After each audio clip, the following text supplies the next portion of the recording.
Hello, everyone. Welcome to this week's episode of To The Point Podcast. I'm Rachel Lyon, here with my co-host, Vince Spina. Vince, how are you doing, my friend? You got a big trip coming up. I do. Are you excited? I am. I'm on my way to the Middle East, and very excited. I haven't been to that part of the world ever, to Saudi Arabia. Yeah. But it's been a while since I've been to the Middle East, so very excited about that. And you're going to be speaking on, I think it's a stage in the round, too. In the round. So it's a very exciting opportunity there. Yes. I've been practicing in my bedroom, just walking around a little bit and making sure I talk to all four walls. Nice. So. It's going to be awesome. I look forward to seeing the video once it's ready. So please welcome to the podcast, everyone, Aaron Painter. He's the CEO of NameTag, the world's first identity verification platform designed to safeguard accounts against impersonators and AI-generated deepfakes. Aaron, I am so excited to have you on the podcast. Welcome, and please share a little bit more with our listeners kind of how NameTag came about, because I think it's just such an interesting story. Oh, thank you, Rachel and Vince. I'm a big fan too, and I'm excited to be here. It was sometimes like when all of us have these deeply personal situations, and they lead us to ask, "Gosh, there must be a better way." And for me, it was the start of the pandemic. I had spent most of the last 20 years living outside the U.S. I just moved back to the U.S. I sort of left my last job running a company based in the U.K. And everything was moving digital, and we were all sort of getting into this hunker down mode, and branches were closed, things were closed physically. And then suddenly I had this wave of friends and family members who had their identity stolen. And it was like, gosh, what is going on? Like, it feels like the whole world's falling apart. I said, but this we're going to fix. We're going to jump on the phone. I'm going to be a good friend. I'm going to be a good son. We're going to figure this stuff out. And we started calling these basically help desk, customer support lines. And everyone we called had a very similar and probably familiar experience, which is, well, before I can help you, I need to ask you some, quote, security questions. And those questions were often either wildly easy or so bizarre that no one could answer them. And so it turned out someone had called before we did, and they knew the answers to those questions, and they answered them, and they sort of took over different people's accounts. And it felt like this wave was sort of starting, but I realized it hadn't been around for a long time. This concept that no matter how protected an account is, for example, when you open a new bank account, they might say, we need to go through KYC, know your customer, anti-money laundering protections, let's sort of verify your identity. And they have ways of doing that. But yet, when you call to transact or you call to access your account, no one's relying or trusting that initial method. And so I sort of asked why? Like, why is it that we go from this, what theory is a slightly more secure method, to something that's less secure at the moment when it really matters? And that led to this whole journey of exploration and realizing that the technology that had been built to sort of verify who someone was really built for a different era. And it was built for these sort of regulatory, check the box sort of environments. And it wasn't able to prevent against, we then called digital manipulation, and now you would think of as deep fakes. Wow, that's crazy. Yeah. So, hey, Aaron, let's jump in. So, you were kind of talking about technology of the past, and probably what comes to mind is most enterprises that today are using multi-factor authentication, or MFA. And, for basic type of issues, it's decent technology, but the attacks are getting much more sophisticated, and these sophisticated attacks can get around a lot of the issues with multi-factor. Can we talk about what some of those are? Yeah, MFA is necessary for sure. I mean, I'm an MFA super addict. I mean, every account that has MFA, I turn it on. I mean, my Authenticator app on my phone in different places is just wildly full. It's almost overwhelming. MFA is critical. If it's an option, you should turn it on. The problem is that MFA is not sufficient, because MFA is really only as strong as the reset or the recovery process that you have in place around it. So as a practical example, after the Silicon Valley Bank issue, as a tech company, and we banked at Silicon Valley Bank, and I said, okay, we're going to go, when we're finding a new bank now, we're going to find a bank that really is committed to security. And I called around and spoke to every bank and the different commercial banking platforms. And, one of them that was very excited, they're like, we are the most secure. You'll love this. We offer YubiKeys to our banking customers. I was like, oh, that's great. That feels very progressive. I said, well, what happens if I lose my YubiKey? And they said, don't worry. We just send you an SMS text message. So what's the point? Because if I can just call, or someone can call and say, well, I lost my YubiKey, and they say, we'll send you a text message, then the YubiKey is really theatrics. It's really only about the SMS verification because that's the actual layer of protection that's happening when someone claims that they're locked out. And so the concern with MFA today, and oddly, it's not necessarily new. Bad actors have more sophisticated techniques, but in many ways, it's a very traditional route. Today, we would call it social engineering, but in the olden time, we might just call it, kind of being a con artist. Like you literally, on a website, there was a button for a while that said, forgot my password. All right, locked out of my password. Great. You click it, and it would email your account, temporary password. When we added MFA to accounts, sort of the button to unlock yourself went away. And so if you are locked out of MFA as a customer or an employee in your workforce situation, the only option you have is basically to call the help desk and say, I'm locked out. And then the only tools these poor help desk reps have are typically security questions, or sometimes now in trying to be more advanced, say, well, let's launch into kind of a video call, a Zoom or a Teams call, and then a whole process ensues, which, by the way, has its own set of risks associated with it. And so there isn't a process. Even when it does exist, it's incredibly time-consuming, cumbersome. Everyone gets frustrated. It's very expensive, it turns out. It's also been fascinating for me to learn 50% of calls to a help desk are access-related. They are people that are locked out and need to somehow recover access to their account. So this isn't an obscure thing. It's really the primary reason people are calling for help. And we haven't equipped agents to do it, and we haven't traditionally put in more automated ways so that you don't have to make that call in the first place. With so many, I think that's a really interesting point. There's obvious vulnerabilities here with the SMS, right? The email-based because the phone call verification. Why are people still using this? Like, why are they still relying on it? Is it just because we've always used it? Why change it? Is it too hard to change? Why? When we know that this is a big problem. Interestingly, it's really many of our partners who we love working with, but it's the MFA providers themselves. Those are the options inherent in their products today, right? When you want to turn on recovery in one of the leading MFA solutions, the options are SMS or use a personal email, or, interestingly, some of them say, well, you can do things like, face check, but face check requires you to have the same device. So if you've lost your device or upgraded your device or gotten a new device, well, then Microsoft's face check model for Entra actually doesn't apply. And so the default standards in these tools today are wildly primitive. And frankly, that's what bad actors have taken note of. And this was sort of aware on the, really forward-minded security professionals, I'd say, early last year and so forth. But August was really the breakaway moment. August of 2023 with the MGM attack. Poor MGM, they are now the poster childs of this. But when 60 Minutes does an episode about it, it gets mainstream. And poor MGM, this is what happened. A bad actor called the IT help desk, pretended to be an employee who was locked out of MFA, and 8 minutes later was able to get their MFA reset and deposit ransomware in the company. And, MGM was offline for 2 weeks. And it's just been this epidemic in the months since. Q4 last year alone, something like 230 enterprises were attacked the same way. And then 2024 has just been wild.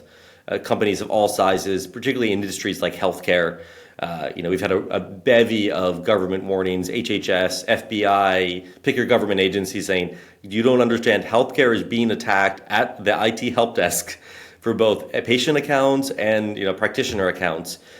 This is just the method du jour for bad actors to take over an account and then typically to deposit ransomware and cause even more harm.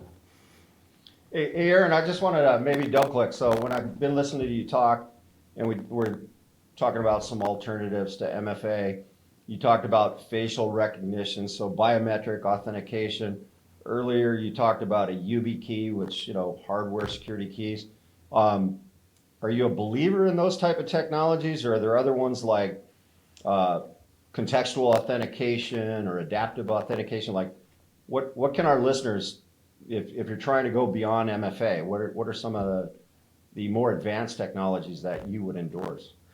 You really need to think about the before and after, sort of the surrounding that concept of MFA. So let's say it's hardware based, it's a YubiKey, and you're setting that up, or you're issuing those to your users, or you're setting up adaptive MFA. Great, that's an important step in sort of the most extreme version of standard MFA today. All critical things you need to do. The thing to think through is, well, how am I provisioning that user? And how am I recovering that user? And that's what I mean by surround, sort of setting that person up and what to do if they're locked out. So, I worked at Microsoft for 14 years. I started in Seattle, in Redmond. And actually, when I started, the first thing I had to do was go to a physical office, a security office, and I showed them my ID. Some security person sort of interviewed me. They gave me an access card, and they literally said, this is how you will access the network.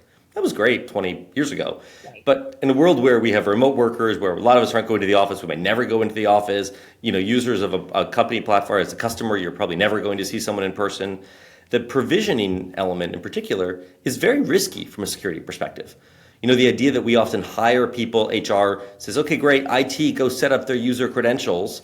And then IT either hands back to HR a temporary password or emails someone's personal account and says, welcome to the company, whatever personal email address you use, these are going to be your access credentials. It's kind of scary. All the infrastructure you put in place for that authentication and MFA might be fantastic. But let's say if someone's committing hiring fraud, which we see a lot of, and they're preparing to outsource their job, or someone is impersonating a more established professional to apply for that job, and they go through a Zoom-based interview process, and I'm not feeling well today, or my camera's broken, I'm off camera. Companies hire someone in the U.S. They don't do an I-9 verification for 3 to 5 days later. We see a lot of day one, new employee shows up, access credentials, and they steal a bunch of IP and disappear. Wow. And you don't know who you hired. That's provisioning risk. So as good as MFA is, it's actually the chasm, the little crevices between, let's say, HR and IT you get to exploit. And you say, well, HR is supposed to sort of check your ID at some point, typically after you've been hired, not even in the interview or the candidacy process or the offer letter process. IT doesn't really do that. And so it's just an easy exploit. And then the same thing happens at recovery. It's this moment of, well, I'm locked out. Okay, I'm either gonna, so many scenarios we hear. My home base office is 2 hours away. We'll drive to the base office, or some way you have to be able to go through that same high fidelity, high assurance method of making sure the right person's getting back in. And so we could go through a little bit more detail, like that was your core question, but the methods in place today really revolve around, to me, it's not individual biometrics. It's not contextual behavioral patterns. Like biometrics are great. Face ID, for example, is great. However, Face ID knows that you are the same face that enrolled in Face ID, but Apple doesn't actually know whose face that is. Right. So the classic thing, last February, I think there was a Wall Street Journal article of his dad in Florida, and he said, I'm locked out of my iCloud account. And he called Apple, he offered to fly to Cupertino, he offered $10,000 in cash. He's like, look, I just want my family photos in my iCloud account. I have Face ID set up. Apple, it's me. And they said, well, no, our iCloud account, we don't know who you are. Yes, Face ID is the same ID you enrolled on the phone, but we don't know whose face that is. And so it's that concept of using biometrics to forms of government issued ID. So or other methods, you need to know who that face is that you're, let's say, enrolling in some kind of face check, or whose behavior patterns you're watching. If you're looking for behavioral biometrics, you need to know who that person is before you can actually monitor for the changes. Have we ever? Yeah, I get really frustrated with the whole verification process. I'm not gonna lie. I mean, I put off MFA for as long as I can, and that's somebody in cyber. I shouldn't even say that out loud. But I love the Face ID. But are we ever going to get to a place where it's actually simpler? You know what I mean? Like, I've been watching Altered Carbon a lot, so maybe that's why I'm there. But there they use DNA. You just kind of put like some saliva on a screen, and like, oh, we verified who you are. But are we ever going to get to a place, and I think about this both within organizations as a just a regular person, where it's going to get simpler for us, just one little thing, and they can definitively, know we are who we say we are. So you keep the security aspects, but you take the friction out of the equation, which is we're all frustrated with. Yeah. That is the balance. That is sort of this thing we all have to weigh: is sort of how much friction can I put in place, and how much security value do I need? And then increasingly, it's really what's sort of the privacy levels or risk or tolerance levels that my organization might have. And so that's also a really big part of it, because you get into that. Take your altered carbon, DNA, saliva example. Well, I'll tell you, from all the enterprises we work with, very big companies, they would have to say, well, do I really want to be collecting my employees' saliva? What's the consent or that? How am I going to store the data behind the saliva? Am I running the analysis on the DNA? Am I holding their DNA then as an employer? All those sort of things, they're just complicated realities. We get it in the simple world of what about someone's face, or what about the photo of their government ID, and we have some really thoughtful and kind of progressive solutions to that stuff. But it is sort of adding privacy into the mix. And increasingly, states and some national governments around the world, less so national level in the U.S., but certainly the state level in the U.S., are putting priorities in place around this and focused on giving end users rights to protect their privacy that hinge on these issues. So the tools that often we want to use to increase security and decrease friction could have privacy trade-offs if they're not thought through fully. Yeah, absolutely. Well, I'd be happy to be part of a pilot program to test that if that happens. I'll give it up. And I think I'm on the opposite of that equation. So that's another podcast in the future. Boy, we can spend an hour on that. Well, I don't know. I get caught up in these shows because they're just so fascinating, and it just seems like a simpler world sometimes, but it's also like 100 years in the future. So, Aaron, where do you land on that? I mean, you're both a person, but then you're a cyber expert, having to tackle with all these kind of issues that you and your customers are seeing. As a person and an expert, where do you kind of lie on that privacy versus, security kind of aspect? I don't think we get much of a trade-off, and so I hinge very heavily on privacy, and personally, I care enormously about privacy. And from the earliest days of our companies, we're kind of like, well, we're a privacy company, and then we're like, well, privacy is sort of just an ingredient that has to be there. Okay, we're really more of a security company that really cares about privacy. And it's funny, we are incredibly forward-thinking in so many of our approaches, and it's also probably our biggest point of complexity. Because we're so progressive on things that the average privacy person on a privacy team, we go through an enterprise sort of sales process, let's say, and security loves us, workplace experience loves us, legal loves us, and then you get to privacy and they're like, we haven't seen this kind of stuff. This is all new. What do you mean you're only opt-in based? What do you mean you're, multi-layered consent where a person's explicitly? What do you mean you're... And they're just a lot of new concepts that we think are the right things in the right direction forward. But being very candid, it's actually one of the hardest things we have to deal with is explaining a lot of the privacy forward sort of technologies that we built in to our product, at least. Part of that has to do with consent. And so many of the laws you're seeing are incredibly about consent. And this to me is not, accept all cookies when I load a web page. Try finding the button often no, that will send you away or it's buried in the small corner. This to me is, hey, you are about to do this. Are you okay with it? Hey, someone's about to use your photo for this. Are you sure you're okay? Hey, you were okay last week, but now you're doing something different. Are you sure you're okay with this? Or let's say, hey, you've scanned your ID, one of the features we call privacy masking. You've scanned your ID in our experience, but doesn't mean that the person who's asking for information about you needs everything on your ID. Maybe they just need to know you're human. Or maybe they just need to know you're over 21 or over 18. Why overshare? Why do you go to a bar today, in the US and need to be 21 and show a bouncer at the door? Why do they need your home address? right. That's just shouldn't be a part of the equation. It's kind of creepy. Yeah. And so trying to take those sort of practices and bringing them into the digital domain. And frankly, when you're just reinventing how this stuff is done, you can be a lot more thoughtful about it. And at least that's been our approach. Yeah, great. It's interesting you talk about consent because I'm thinking about, now some of the airlines, when you go, you show your face. Have you been through that where you have to you look into the camera and it verifies your facial identity in order to get on the plane versus scanning other things? I don't recall opting into that, but I guess I had to at some point, and I just don't recall how it just seemed to come about. I'm like, oh, how does it even know my face, Aaron? It was bizarre to me. I mean, what's your perspective there? Do you have any background on how that came about? Yeah, and you're seeing, the travel experience in many countries, and particularly in the US, is really becoming heavily on that. Right, the TSA in particular now, even, right? Go to front of the TSA agent entering an airport security environment, and they take your photo. And there's a big sign: this photo will not be kept. Well, it turns out, I think Vox did an investigative report. A lot of times that photo might be kept. There are other things. By the way, there might be good reasons for that photo to be kept. Sure. But they're setting a market expectation that photos should never be kept. Okay, fine.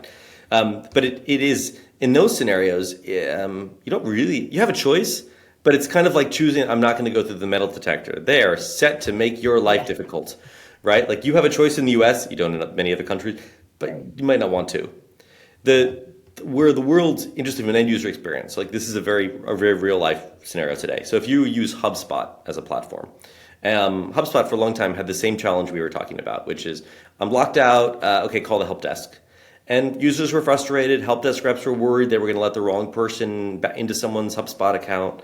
So HubSpot implemented this in a really creative way, which they now have on their product when you're, on the login page. There's a button that says, I'm having trouble accessing my account.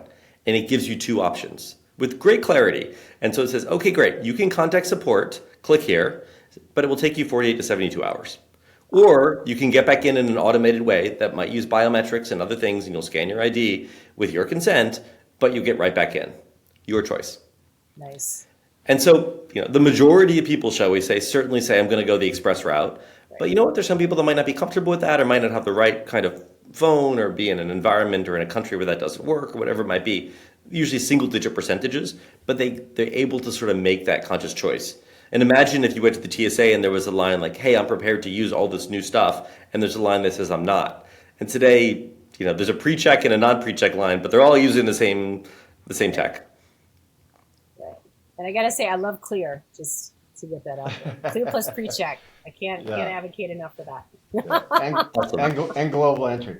Hey, if we could just shift gears here now, I wanted to maybe kind of get your opinion on things like deep fakes, Aaron. So yes. Artificial intelligence has been around for 20 years, but in the last 2 years, it has just absolutely exploded. And a byproduct of that is you're seeing a lot more deep fakes, and those deep fakes are getting really, really good. As an expert, can you kind of talk about what are some of the kind of the technologies that bad actors are using to manipulate videos and images and audio files, things like that? Yeah, it's a great topic. I mean, Gen AI in particular has brought AI or ML discussions that we've had, you're right, for decades. When you go to the academic conferences, people are like, we weren't the cool kids, and now we're the cool kids in AI. But it's been around for a while in a way. The introduction of transformers and true Gen AI models like we live with ChatGPT have really been the wake-up call for many to see what's possible. Unfortunately, though, that same technology has enabled bad actors, as new technology often does, to do really advanced things in really easy ways. So if you focus the term deepfake, let's say 2017, 2018, there was a sort of a user on Reddit who started talking about adult content and created a likeliness of a celebrity and sort of the term, and then the Reddit handle related to deepfakes. And that's kind of where the term that we know it came about. It was about imagery, it was about celebrities, and really adult content. And since then, we've sort of extrapolated that term to mean a lot of different things. And it can mean, like you said, Vince, audio, video, a variety of things, typically used to impersonate someone else. And so there's social media implications of that. This thing with Elon Musk a few weeks ago, all these versions of Elon Musk promoting different investment schemes and people investing in them and losing money because they've created the likeliness of Elon, to adult content, to teenagers in South Korea harassing each other and making deepfakes of each other, to really where we see it, which is bad actors using deepfakes to impersonate rightful account owners and taking over their accounts. And so the most easy to understand level of that, I think, is really around voice. And to your point on the technology evolution, a few years ago, 5-ish, if you wanted to create a voice model of someone, there was software and you would read a script and it'd be a set of words. You'd read it for 20 minutes and you would sort of train the model on what your voice was like, and then it might be able to replicate elements of you. Today, Microsoft researchers have gotten that down to 3 seconds of someone's audio clip. And so you can take someone's podcast, someone's social media post, someone sending you a voice message on WhatsApp, whatever it might be, and you could use that to create a voice replication of them and then allow that person to basically say, whatever it is you want them to say, sounding like you. Now, the quality gets better if you have more than 3 seconds, obviously. But what's interesting is that for a lot of deep fakes, you don't actually need wildly high fidelity things either to fool people or for it to work. The most interesting sort of viral clips now are like, look at this person overheard, like I got a video of them saying something and it's blurry and it's grainy and the audio quality is bad. You might believe it even more. You don't need this beautiful high fidelity, be able to project it in 1080p or whatever. And so the concept that even a little bit, the ability to create deepfakes and trick our human mind is there. And so we see it in audio, we see it in voice, we see it in video. And people are using that to different degrees. So people are using it, for example, when they go through, voice print services, my voice is my password. Those technologies, unfortunately, their day has passed. If someone offers you to enroll in those, the answer should just be no. Like there's not good logic, and they're doing their best to stay competitive, but that's an arms race, and the bad actors are winning. Where it gets very interesting to me is when you say, okay, we're going to go to the extreme. So take the scenario of I'm locked out of my account and you're an employee at a company, and that company is following, let's say, the advice of Okta's CISO after MGM, which is you should do video verification with your users. So you're going to jump on a video call, a Teams call or a Zoom call. Well, the problem is those platforms were meant to make it easy for someone to jump on and have a conversation. They weren't really meant to authenticate who the person is. Right. So just as easy as it is to choose a different microphone or camera, let's say in Zoom, it is as easy to choose a piece of software that is a real-time deepfake emulator, which means it can replicate in that little video box the voice and video of a person you want pretending that they are on the call. And you can have someone else behind that screen basically operating it. And that is wildly scary because we've all now adapted to this world of trusting what we see and hear and doing so in a virtual way. And the technology today has not existed and not set up, those platforms are not set up to sort of authenticate and limit the types of content that's being fed into it. In a deepfake world, you call that an injection attack. You are injecting a malicious line of code, or in that case, a software emulator, to impersonate someone else. Wow. So as an organization, as a business, how do you even combat this? I mean, it's growing like wildfire, and it's so nebulous, and it's coming from all places. How does an organization even start to try to address this? It's a real problem. There are interesting organizations that are trying this element of, I believe, so I don't want to point to a single solution. This is what we spend all our days, in my company working on, trying to solve. Right. But what my personal belief on it is that solving a battle of AI against AI is an arms race. So back to deepfakes, one of the things people most often talk about is deepfake detection. And there are like 20 companies that do deepfake detection. That to me is sort of a losing battle because it's kind of saying, can one AI model detect that another one is an AI model? And always one person's going to be slightly ahead in their model, and more likely than not, it's going to be the bad actor who's slightly ahead. And so deepfake detection to me is really not a strategy. Where I think there is room to be strong and to be competitive is using the various elements of technology that we have at our disposal against AI. And by that I mean things like cryptography, encryption, right? We've been working on this for decades. Cryptography is actually, in the security world, incredible advantage. When you can apply cryptography and biometrics and a supervised enrollment scenarios, like when someone gets a new passport or a state ID or a driver's license issued, and AI, you have a much stronger arsenal to compete with deepfakes and AI. And so our model is trying to use that technology. For us, a lot of that has to do with the mobile phone. And so it's, hey, instead of operating in browser-based web environments, we say, you know what, modern mobile phones today are actually incredibly secure. The secure enclave environment of both Apple and iOS, non-jailbroken phones, or Apple and Android phones, is an incredible advantage. If you can operate and use attestation functionality in the secure enclave, you get to benefit from cryptography. You get to benefit from the gyroscope and the 3D depth map camera that powers Face ID. You can actually use it to say, is someone human? Not in the Face ID context, but just use the camera, right? With AI, with other things. So our logic is a broader solution set. Hey, you need to use more than one thing to defeat against AI. And we have those technologies at our disposal, and a lot of them happen to be around mobile platforms. Aaron, you talked about some technologies. Do you see a play for blockchain technology at all in being able to find deep fakes and mitigate that or stay away? And I say that personally. I just want to let you know I'm a big holder of Bitcoin and Ethereum, so I'm always trying to find ways to make that go up. But seriously, do you see a play for blockchain in this as a use case? Yeah, I think on the monetary side of currencies and things, whole merited to it. Maybe it made its own discussion. The concept of blockchain for identity solutions, I am not overly bullish on. And I'll tell you the main reason why is that I think the question of identity is a real-time question. It's not a once-in-ever question. And so, I went very deep on this at a conference, actually, on a panel a couple years ago, and a real blockchain enthusiast, and she had an incredible definition. It was actually very clarifying for me, and it started this conversation, and she said, well, let's pretend that you got a library card, and you got that library card issued on the blockchain. So that would be great. You don't need to do it again. You have it once, it's immutable, you know it was issued to you, you know the chain of custody. And all that seemed wonderful to me. And I totally got that use case. But then I said, well, what if I move to a new city? Should the library where I lived before still be giving me access to that library? I, as a user, might want that, but the library probably doesn't. And to me, it's the same thing like you're issued a credit card and you have a physical credit card, let's say, but it's sort of only half the equation or part of it. When you go to transact, you swipe that credit card, the payment processing network says, is this valid? Has there been fraud on the account? Do you have available credit for this transaction to go through? And if so, the transaction's processed. That question of financial ability at that moment is a real-time question. So when someone's asking me my identity, I don't need them to say, no, once upon a time we checked this. I need them to say, are you still you at this moment?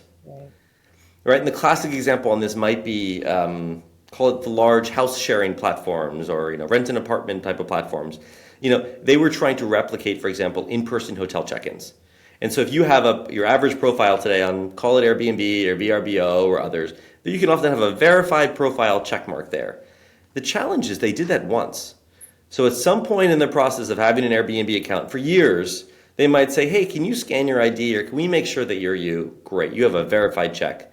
But the difference is they set out to solve the hotel problem. The hotel problem, when you check in, every time you check into the hotel, they say, can I see your ID? Can I see your credit card?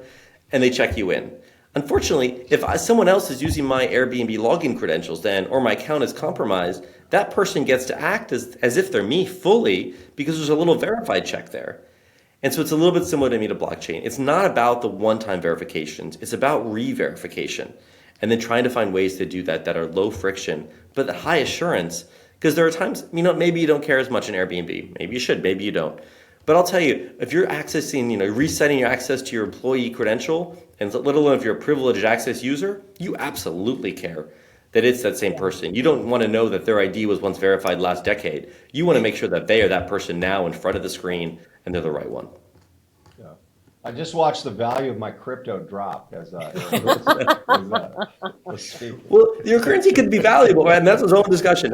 But Yeah. they're not trying to solve that question. In a way, they're actually in the anonymity of maybe we don't know whose money this is. Governments might not like that. You have KYC concerns around that, money laundering potentially concerns around that. But the spirit of that currency platform is anonymity. So they're actually not trying to solve an identity problem necessarily in the value that's being portrayed today. So I just think the blockchain technology extrapolation into identity is not necessarily what the market needs today for all of the use cases. So, Aaron, can we shift gears a little bit too? I mean, I love this whole deepfake conversation. It's one of my favorite topics. But we're facing an election period here, right? We've got a big election coming up. Everybody knows that, and we've been seeing a lot of deepfake action. And you talked about some with Elon, but we know that there have been other deepfakes of candidates currently in motion. And public trust, right? How do you even trust what you're seeing on the internet anymore? I mean, how do people need to navigate this landscape on what I'm seeing is real, what I'm seeing is not real? And, how do we even combat this threat to make sure that there's, kind of a bit more trust in the electoral process? Yeah, I think today you really need to confront it with skepticism. And unfortunately, you need to question the channel that the message you're receiving on. Hey, is this a big WhatsApp group or is it an established news organization maybe that I can trust? Like the channel of this, have they done some sort of additional vetting? Who is the person? Is it someone I know? Is it someone I trust, someone I've seen before or not? The practical things as an end user we can consider. But more broadly, the general approach to deepfakes today has been around what's considered watermarking. And so it's, okay, who created it? Can we create, almost like in the world of music sharing, if you remember, can we create sort of an official version of this song that somehow is attested to be the official version? Yeah. And that's the principle behind watermarking. So many of the big tech companies have adopted methodologies. So let's say if the White House wants to issue something, they can issue okay, this has been watermarked by us. And so we attest that this is real and not a deepfake. Okay, that logic has its place. If you might remember, though, actually, funny enough, when Biden issued this letter that he wasn't going to run again, there was even some question, well, is this a deep fake? The letterhead or something was different, and a couple, that wasn't a watermark scenario, and so that was what might have been a good use case for it. But those are the type of opportunities. Do you watermark and say, hey, definitely this came from us, okay? The challenge is that outside of that type of channel, hey, this video popped up that maybe this politician said this. That's not going to be a watermark scenario. And so then you get into, well, is it legitimate? And I am a very big believer, like I was saying, as a practical person, a practical user, can you trust the channel? Can you trust the person? I am a very big believer that safe communities know their members. Right. And so I think social platforms, let's say in particular, have a responsibility to know who is behind an account. Now, I'm a huge privacy advocate. I fully support anonymity, aliases, pseudonyms, usernames, go for it. Amazing. But I think the platforms have a responsibility to know, hey, this is the human behind this account. And by the way, the fact that they know it's a human. Right. Because that allows at least some sense of control to say, okay, whatever has been shared, this video, this audio clip, whatever it might be, you can't necessarily trust the file itself, but at least then you can put some trust in, all right, well, the person who posted it is likely a known person. They're likely a known human. The platform has seen not malicious content from them before, other things. Today, our internet platforms are not largely set up for this. When we started, our company started NameTag, I thought, I was like, dating companies, oh my gosh, so obvious for this. Like the fact that you're going to join a dating platform today, often with like a social media login, you could be anyone, you could have an unlimited number of those. And then if it really goes well, you're going to build trust and hopefully meet up in person with someone. That's a classic scenario of, gosh, I really should know who the person is behind the account. Right. Again, not a priority for those platforms today. And so and it's sad. It goes very offline, hey, we're about to meet up. My sister, mother, brother, friend, insert the person, asked me, hey, would you mind just sharing me a photo of your ID before we meet up? Or can we meet up in a public place because of this? Like, that is sad that is the, when some of the gig economy platforms or the, meet up and buy and sell thing platforms, when I meet with them sometimes and they say, oh, we only had X number of murders last year. Like what? Like how off base are we? That's okay. Yeah. And so anyway, I firmly believe that, although it's not going to help us in this certainly election cycle, but I believe that platforms have a responsibility to know who's behind those accounts. And fundamentally, I think that is a broader long-term solution. Going off that, Aaron, how do you check for integrity and validation of electronic voting machines, digital voting systems, all that? Like when you say, hey, we have a responsibility to know who's behind that.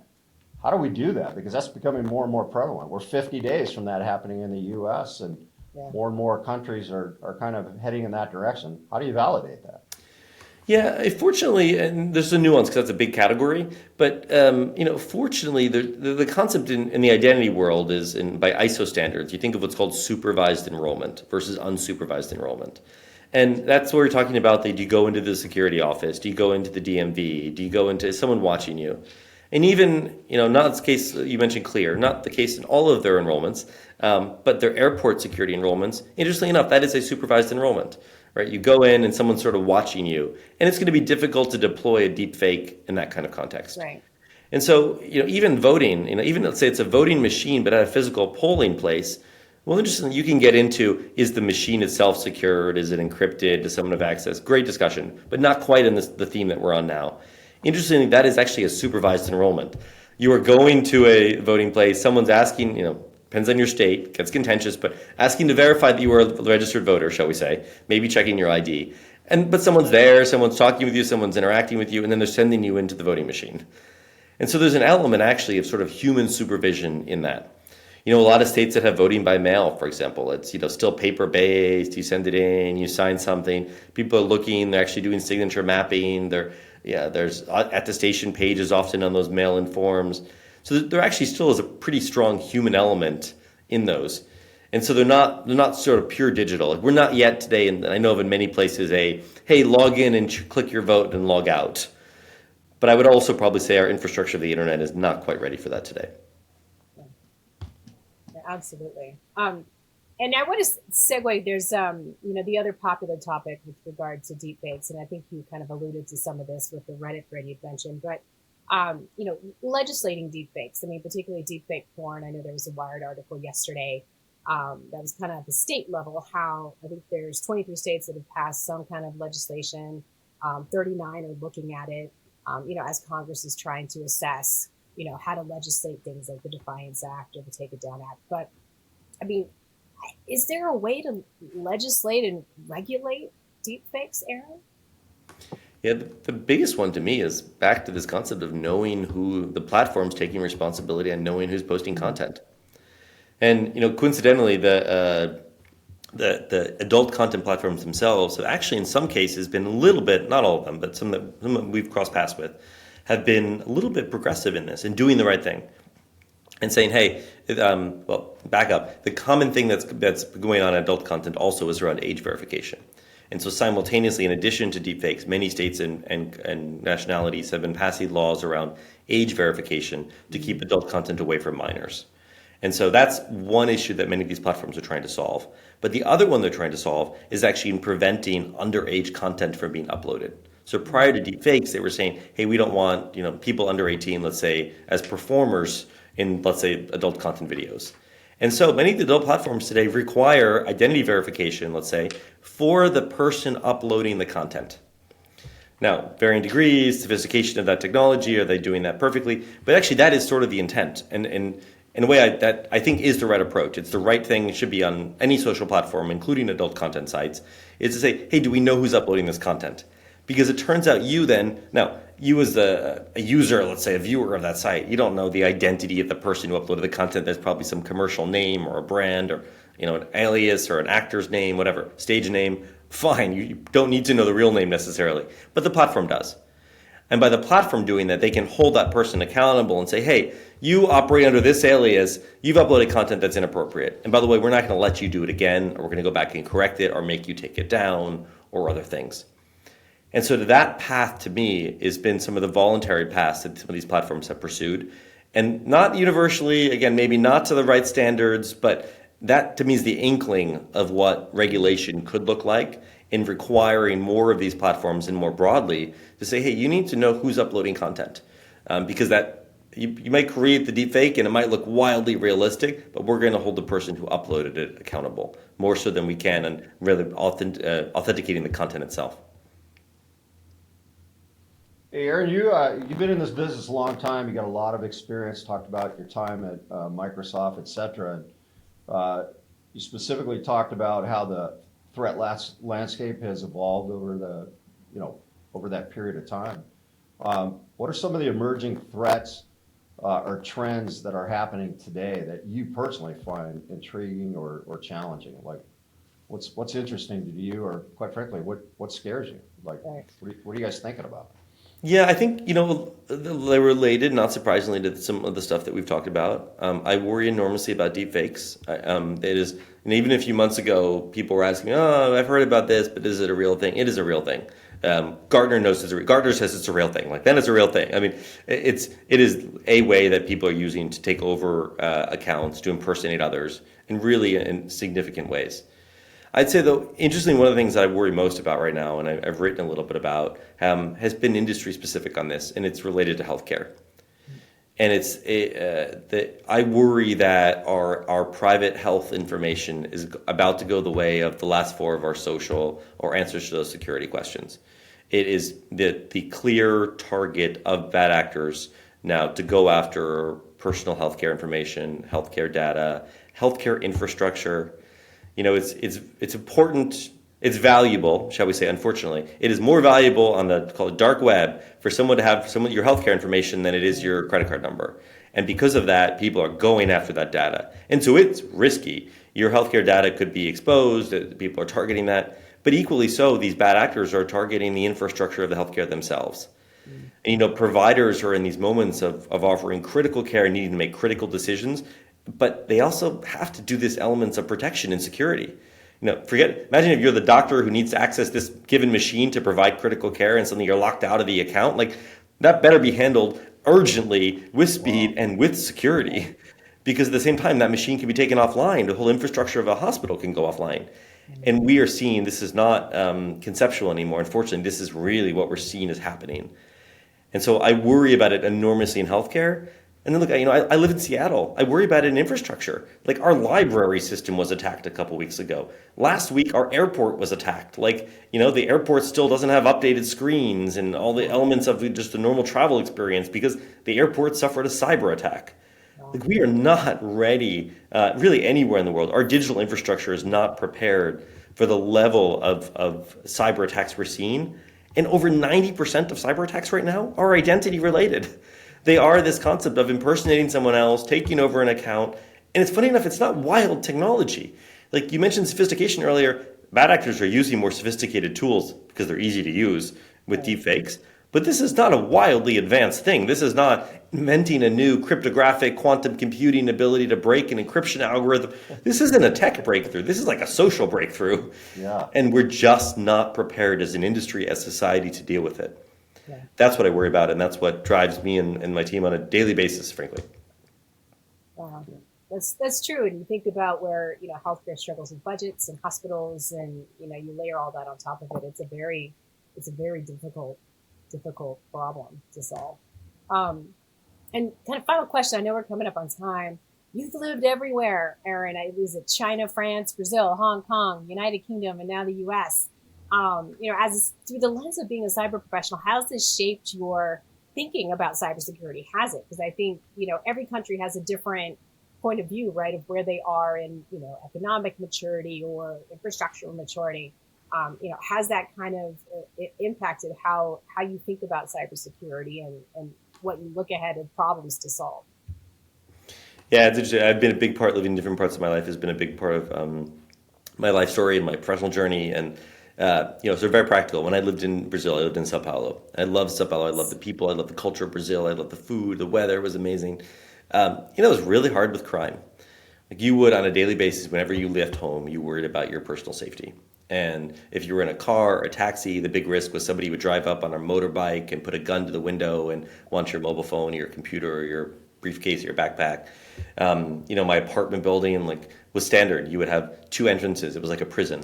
You go through a gate, a guard would watch you. They unlock the second gate, you go in, and then you're inside the building, and then incredibly secure. And because you had to be. And then you go to the Hamptons and in lovely rich America, and you see these beautiful huge palatial estates with not so much as a picket fence, and you just walk up to the front door and you can knock on someone's door and you're like, wow, what a privileged world we live in.